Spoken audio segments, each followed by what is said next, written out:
Well, Stuart, welcome to Dubai. It's a long way from Wigan. Can you tell us how you first became involved in the Joining Jack charity? Yeah.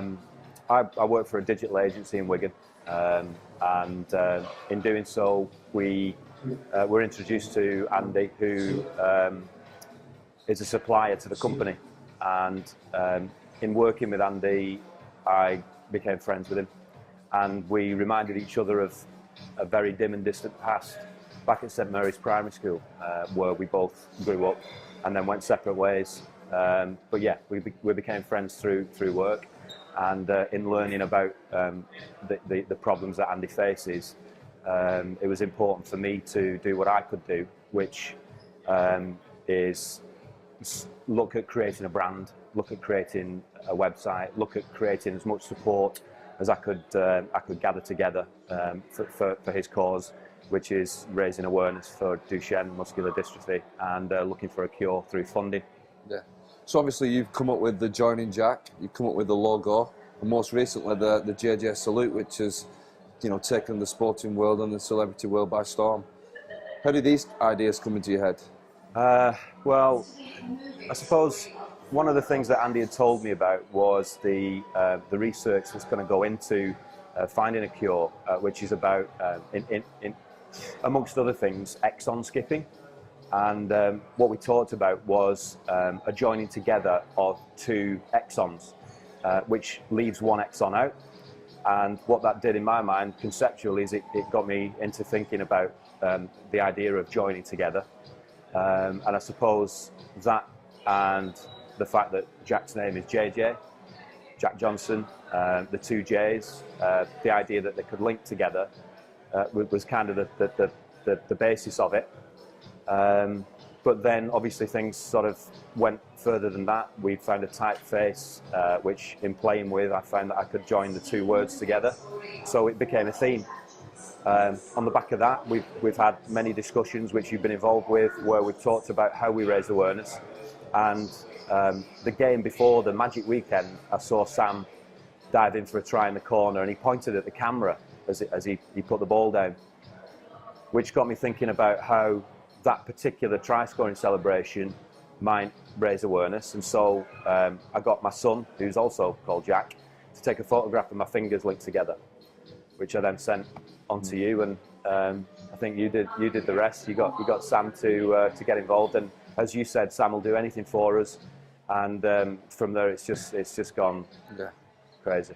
I mean, AJ spoke about watching the Wigan Saints game at the Magic Weekend with his family and seeing the salute for the first time, and how powerful that was. Can you describe when you saw it on telly, you know, how you felt? I was at a barbecue with family, and I'm glad you've asked me this. And I then had to nip back home to record the game, and I took 10 minutes out to just sit and watch the first 10 minutes of that Magic Weekend game with Sam. And luckily for me and the rest of us, they broke through the defence. A ball was put into Sam's path, and he was flying at this point, and he went straight down the middle of the pitch, straight under the sticks, and I was waiting. And he did it, and it put a kind of a rush through me that I think everyone who spoke to me about it since has said that, you know, that alone, seeing it on the TV, it gives you such a sense of kind of togetherness and of determination and inspiration to actually keep going and you know and find this cure. Yeah.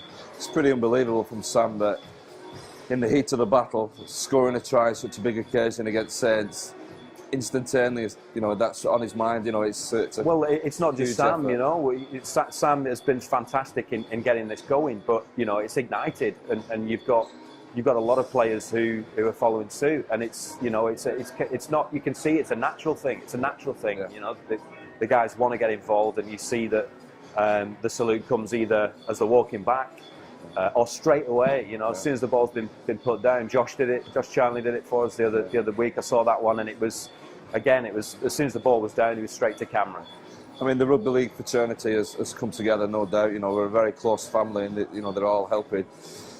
From a personal point of view, do you think the fact that you have 4 boys yourself, do you think that's hit home more? Yeah, You know, yeah. through Jack's plight. Yeah, I obviously, I put the whole thing, you know, in the context of my children, and it's difficult to talk about that because what you do when you do that is you put yourself into Andy's shoes, and to walk in Andy's shoes, which we've had the privilege of being able to do, and it's brought us here to a place where, you know, where anything's possible. It's very humbling to think that this is something that every morning Andy wakes up and realises he's got to deal with, and he looks at every time he looks at his son, and every time I look at my boys, I feel exactly the same. I put myself in that position, and I ask myself, what would I do? What would I want? And what I would want is the support that Andy's got. So it's unquestionable, it's constant, it will always be there, the support that we all give him. And in the last 5 or 6 weeks, the charity, you know, it's gone crazy. I mean, the fact that we're in Dubai, one of the most exciting cities in the world, and you know, there's a buzz around town that people are talking about the charity. It's great, isn't it? And it's just going to keep growing and growing. Yeah, absolutely. And I think this is a foundation.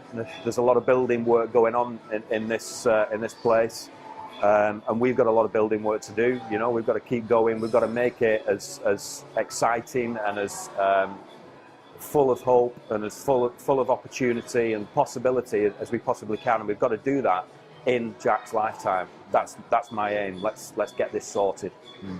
Obviously, life has little twists and turns, and things happen, and something's good comes out of this situation for you personally. Do you want to tell me about that? I don't know what you're talking about. No.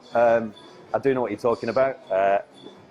During the course of working with the charity, I'm a single parent, so my 2 older boys live with me full time. I've got 2 younger boys who I split my time with, and I suppose relationships have been sort of out the window for a long time. And in working with the charity and getting involved in a 10k run, I met a girl who, funnily enough, and weirdly enough, and coincidentally enough, you managed to pull out of a hat in a previous competition. And I'm eternally grateful for that, Chris, because things are going really well with Jane, who's back at home, and it feels like it's been a long time that we've been together, when in fact we're probably on day 14 right now. And we're feeling the fact that we've got to disconnect, but the fact that we're actually here doing something good for other people.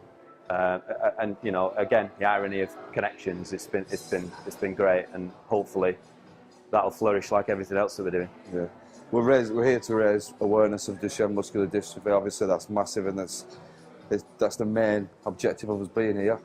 I think on the video today, you'll see also that we'll be raising awareness of your dancing ability also. So let's have a great day, and let's raise some good money.